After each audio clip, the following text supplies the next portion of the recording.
Hello friends, welcome to my YouTube channel.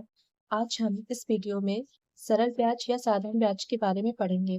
तो सबसे पहले हम इसका कॉन्सेप्ट पढ़ेंगे, उसके बाद सरल से कठिन क्वेश्चंस करेंगे। ठीक है, तो वीडियो को लास्ट तक देखिएगा और वीडियो अगर पसंद आए, अच्छी लगे तो वीडियो को लाइक कीजिए और चैनल को सब्सक्राइब कीजिए।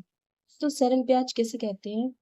माना कोई व्यक्ति किसी दूसरे व्यक्ति से धन लेता है और उस धन के अतिरिक्त और धन मिलाकर उसको वापस करता है, तो उसे ब्याज या साधारण ब्याज कहते हैं और इसे एसआई से दर्शाते हैं। मूलधन किसे कहते हैं? जो धन उधार दिया जाता है या लिया जाता है तो उसे मूलधन कहते हैं और उसे पी से दर्शाते हैं। मिश्र धन, तो जो धन हम देते हैं और उस धन में जो ब्याज जोड़कर हम वापस देते हैं उसे हम मिश्र धन कहते हैं। जैसे मिश्र धन बराबर मूलधन प्लस ब्याज। दर किसे कहते हैं? जिस दर से ब्याज का हिसाब किया जाता है उसे ब्याज की दर कहते हैं। इसे आर से प्रदर्शित करते हैं। तो साधारण ब्याज को एसआई से, समय को टी या एन से दर्शाते हैं। सरल ब्याज या साधारण ब्याज के लिए सूत्र: साधारण ब्याज बराबर मूलधन गुणे दर गुणे समय बटे 100। तो एसआई बराबर पीआरटी अपॉन 100। अगर आपसे क्वेश्चन में मिश्र धन पूछा है तो मूलधन में आप ब्याज ऐड कर दीजिए, आपको मिश्र धन मिल जाएगा। तो हम साधारण ब्याज पर आधारित क्वेश्चन करते हैं जो पिछले वर्षों में आए हुए क्वेश्चंस हैं।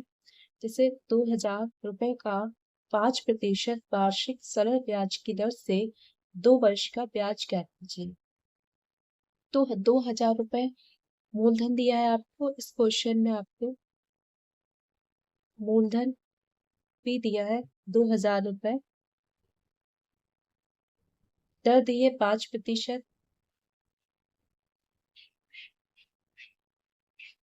2 वर्ष का ब्याज निकालना है और एन मतलब समय दिया है आपको, टी मान लीजिए, समय टी दिया है आपको 2 वर्ष। साधारण ब्याज पूछा है हमसे, तो साधारण ब्याज मतलब एसआई बराबर पी आर और टी अपॉन 100। वैल्यू रख दीजिए, पी की वैल्यू है 2000 रुपए, गुणे दर है आपको 5 और वर्ष 2, समय 2 दिया है आपको, बटे 100। यहाँ पर कैलकुलेशन कीजिए, 2 जीरो से 2 जीरो कैंसिल हो जाएंगे, बच रहा है 20। 5 और 2 की मल्टीप्लाई करोगे 10 आएगा और इन दोनों की जब हम मल्टीप्लाई करेंगे तो 200 रुपए हमारा आंसर आ गया। तो क्वेश्चन में आपको मूलधन, दर और समय दिया है। साधारण ब्याज का फार्मूला आपको नहीं होना चाहिए, वैल्यू पुट कीजिए और कैलकुलेशन के बाद आपका आंसर आ जाएगा।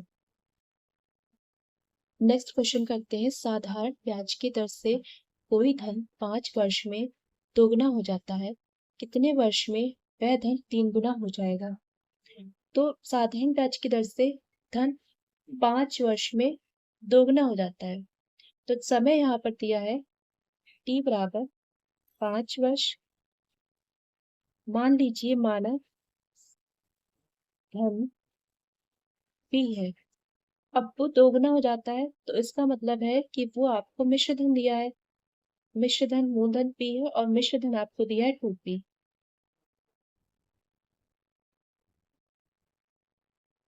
तो ब्याज निकाल लीजिए, एसआई बराबर 2p minus P is equal to P आपका एसआई इनकम है। मतलब कोई धन है जो 5 वर्ष में दोगुना हो रहा है, तो इसका मतलब है कि धन पी है अगर, तो मिश्र धन आपका 2p हो जाएगा। और ब्याज कैसे निकालते हैं? मिश्र धन से आप धन माइनस कर दीजिए तो आपको ब्याज मिल जाएगा। अब एसआई का फार्मूला लगा दीजिए, एसआई बराबर पी आर टी अपॉन 100। तो यहाँ पर देखिए एसआई की वैल्यू दे रखी है, एसआई दिया है आपको पी इजिकल टू, फिर धन हमने माना था पी, आर दे रखी 5%, सॉरी आर आपको निकालना है, समय आपको 5 वर्ष दिया है, आप आर आपको निकालना है, बटे 100। यहाँ पी से पी कैंसिल हो जाएगा, तो 5 एकम 5, 5 दूनी 10, 20। तो आर हमारी आ गई है, आर इजिकल टू हमारी 20% आ गई। फिर कहा है कि कितने वर्षों में वह धन 3 गुना हो जाएगा। तो एसआई कैसे होगी? तो माना धन हमारा P है और वो 3 गुना हो रहा है, तो SI हमारा आ जाएगा 3P minus P is equal to 2P। अब फिर से SI का फार्मूला रखिए, तो अब वर्ष पूछा है हमसे, तो SI बराबर PRT अपॉन 100। ठीक है, तो SI की वैल्यू दे रखी है 2P is equal to P into R, आपने 20% अभी निकाली है, समय पूछा है आपसे बटे 100। तो यहाँ से देखिए P से P कैंसिल हो जाएगा, यहाँ 2 से डिवाइड करेंगे 20 को तो 2 दशावन 20, और यहाँ 0 से 0 कैंसिल हो गया, तो ये 10 अब डिवाइड में जो है वो मल्टीप्लाई में आएगा इधर, तो T की वैल्यू जो आपकी आएगी वो आएगी 10 वर्ष। इस क्वेश्चन में आपको धन दिया है जो 5 वर्ष में दोगुना हो रहा है। तो मान लीजिए हमने P धन माना है, तो वो मिश्र धन क्या हो जाएगा 2P, कि वो दोगुना हो गया। तो जब हम मिश्र धन से मूल धन को घटाएंगे तो हमारा SI निकल आएगा। तो जो पहले हमें कंडीशन दी है उस कंडीशन से हम दर निकालेंगे। तो यहाँ पर देखिए वैल्यू रख दीजिए, SI P है, मूलधन P हमने माना था, वर्ष 5 है, R हमें निकालनी है। यहाँ से कैलकुलेशन कीजिए, R 20 अब आ रहा है अपॉन में, डिवाइड में मल्टीप्लाई में जाएगा, तो 20% हमारी दर आ गई। अब सेकंड कंडीशन दे रखी है कि कितने वर्ष में वेतन 3 गुना हो जाएगा। तो कितने वर्ष में वेतन 3 गुना हो रहा है, तो यहाँ से SI आप निकाल लीजिए। 3P में से P मतलब आप मिश्र धन से मूलधन घटाएंगे तो 2P आ जाएगा। सेम इसी तरह हमने यहाँ पर SI का फार्मूला लगाया, और SI की जो वैल्यू दी थी 2P, और मूलधन हमने P माना था P, दर हमारी 20% आ रही थी, और T हमें फाइंड करना है, मतलब निकालना है वैल्यू इसकी। तो P से 30 कैंसिल हो जाएगा, 2 से 20 को डिवाइड करोगे तो 10 आएगा। अब 10 से यहाँ से एक जीरो कैंसिल हो गया, तो 1/10 बचेगा, उस 10 को आप साइड भेज दीजिए, तो T की वैल्यू 10 वर्ष आ जाएगी। अगला क्वेश्चन करते हैं।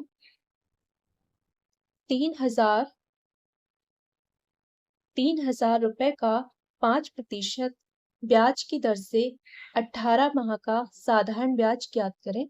ये 2021 में आपका क्वेश्चन आया हुआ है। तो देखिए यहाँ पर मूलधन आपको दिया है, P की वैल्यू दी है 3,000 रुपए, तो P की वैल्यू दी है आपको 3,000 रुपए, दर दी है 5%, 18 माह, समय दिया है आपको 18 माह। हम जानते हैं 6 मंथ में और 6 माह में 1/2 आधा वर्ष होता है। ठीक है, अब 18 माह को वर्ष में चेंज करेंगे, तो यहाँ पर अगर हम 3 से मल्टीप्लाई करेंगे तो 18 माह आ जाएगा। तो 3 से जब आप मल्टीप्लाई करेंगे तो 3 से इधर भी मल्टीप्लाई कर दीजिए, 3/2 वर्ष आ जाएगा। तो 18 माह में कितना वर्ष आ रहा है, 6×3 = 18, 18 माह में कितना वर्ष आ रहा है, 3/2 वर्ष।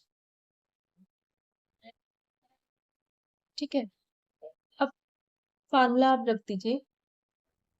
अब हम फार्मूला रखते हैं, SI बराबर PRT upon 100 is equal to P की SI हमसे पूछा है, तो P की वैल्यू कितनी दे रखी, 3,000, दर 5, समय 3/2 और बटे 100, 3/2 और बटे 100 आपका फार्मूले में आता है। यहाँ से 2 0 कैंसिल हो जाएंगे, 2 से 30 को डिवाइड करोगे तो 15 आएगा। अब आपस में इनकी मल्टीप्लाई कर दीजिए, 15 गुणे 5 और 3 की मल्टीप्लाई करेंगे तो 15, और 15 की जब आप मल्टीप्लाई करेंगे तो 225 रुपए आपका साधारण ब्याज आ जाएगा। तो इस क्वेश्चन में मूलधन, समय और दर दी है आपको। तो समय आपको वर्ष में ना देकर माह में दिया है, आप उसको वर्ष में चेंज कीजिए। वर्ष यहाँ पर हमने वैल्यू पुट की और कैलकुलेशन करने के बाद 225 रुपए आपका साधारण ब्याज आ गया। नेक्स्ट क्वेश्चन है, कितने समय में 7500 रुपए पर 11% वार्षिक दर से साधारण ब्याज 4,125 रुपए हो जाएगा।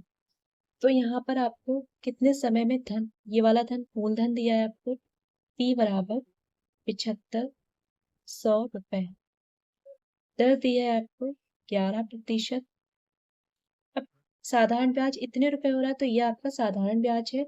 SI बराबर 4125 रुपए। SI बराबर 4125 रुपए आ गए।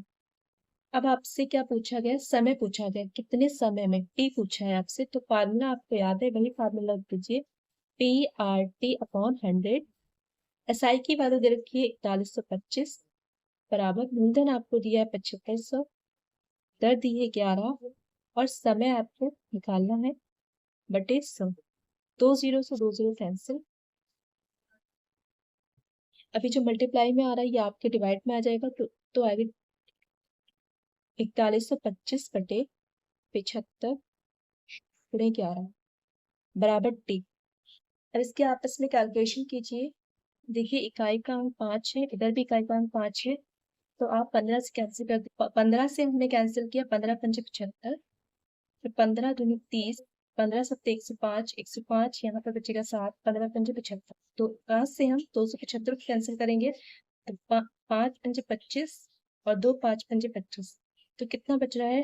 टी बराबर 55 बटे 11। 11 से 5 को 11 से 55 को डिवाइड करेंगे तो 11 पंजे 55 बराबर 5 वर्ष आपका आंसर आ गया।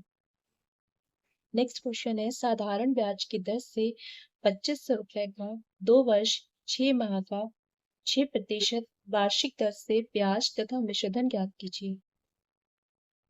तो यहाँ पर आपको साधारण ब्याज की दर से मूलधन दिया है, आपको मूलधन P दिया है 2500 रुपए, वर्ष दिया है T, 2 वर्ष 6 माह, 2 वर्ष 6 माह आपको दिया है, मतलब 2 वर्ष और ये आधा वर्ष, 2.5 वर्ष हो गया। या आप इसको ऐसे लिख सकते हैं 5 बटे 2 वर्ष, 2 2 नहीं 4, 4 1 5, 5 बटे 2 वर्ष लिख सकते हैं। फिर आपको दर दी है 6%। मिश्रधन और ब्याज आपको निकालना है। ब्याज का फार्मूला होता है SI बराबर PRT/100। P की वैल्यू है 2500, दर समय दिया है आपको, दर दी है 6, समय दिया है 5 बटे 2, 2 जीरो से 2 जीरो कैंसिल, यहाँ से 2 से आप 6 को काटिए, 2 × 6, 25 की और 5 दिया 15 की आप जब मल्टीप्लाई करेंगे तो आएगा 15 पंजे 75 और 5 हाथ से 7, 15 दूनी 30 और 375 रुपए आपका साधारण ब्याज आ गया। मूलधन दिया है, वर्ष आपको 2 वर्ष 6 माह दिया है, उसको आप 2.5 वर्ष कह सकते हैं। वो वैल्यू हमने यहाँ पर रखी, कैलकुलेशन की, और 375 रुपए साधारण ब्याज आ गया है। अब मिश्रधन निकालते हैं। मिश्रधन का फार्मूला होता है A = P + SI। तो A = P आपको दिया है 2500 रुपए प्लस 375, इन दोनों को ऐड कर दीजिए, मिश्रधन आपका आ जाएगा 2875 रुपए आपका मिश्रधन आ जाएगा। तो जो SI मतलब ब्याज आया है उस ब्याज को मूलधन में ऐड कर दीजिए, मिश्रधन आपको मिल जाएगा। ये आपका आंसर। यदि गांधीनगर की जनसंख्या 70 वर्षों में दोगुनी हो जाएगी तो जनसंख्या की वृद्धि दर ज्ञात कीजिए। गांधीनगर की जनसंख्या है वो 70 वर्षों में दोगुनी हो रही है, तो माना प्रारंभिक जनसंख्या बराबर P मान लीजिए। अब 70 वर्षों बाद दोगुनी हो रही है, तो यहाँ पर 70 वर्षों बाद जनसंख्या, 70 वर्षों बाद जनसंख्या हो रही है 2P, दोगुनी हो रही है, तो जनसंख्या वृद्धि दर ज्ञात कीजिए। तो यहाँ पर जनसंख्या वृद्धि कितनी हुई है? जनसंख्या वृद्धि बराबर 2P - P बराबर P। तो आपकी जो जनसंख्या वृद्धि हुई है, मान ली P हुई है, तो आपको फार्मूला याद है SI बराबर PRT/100। तो SI जो है आपको मान लीजिए P है, जो वृद्धि हुई है, P की वृद्धि हुई है, तो P बराबर फिर PRT, तो प्रारंभिक जनसंख्या मतलब मूलधन P, दर आपसे पूछी है, ठीक है, समय कितना है, 70 वर्ष है, बटे 100, पी से पी कैंसिल, आर बराबर आ जाएगा 100 बटे 70, 7 0 से 0 कैंसिल, और 10 को 7 से जब हम डिवाइड करेंगे तो आ जाएगा 7 एकम 7 और 7 चौक 28, 1.4% आपकी दर आ रही है, ये आपका आंसर है। तो जो आपका साधारण ब्याज का फार्मूला है उसी से आप ये क्वेश्चन कर सकते हैं। तो जो इस क्वेश्चन में आपको जनसंख्या पहले दी गई है उसको आप मूलधन मतलब पी मान लीजिए, समय दिया है 70 वर्ष और दोगुनी हो रही है तो मतलब आपको मिश्र धन है, तो ऐसा ही आप कैसे निकालते हैं, मिश्र धन से मूलधन घटा के। तो जो आपने जनसंख्या पी मानी थी और जो 70 वर्ष के बाद जनसंख्या दोगुनी हो रही थी उससे आप घटा देंगे तो आपको वृद्धि निकल आएगी, मतलब आपको ऐसा ही निकल आया। उससे रिलेट कीजिए क्वेश्चन को, ठीक है। तो क्वेश्चंस अगर आपको समझ में आए हैं तो वीडियो को लाइक कीजिए और चैनल को सब्सक्राइब कीजिए। Thank you.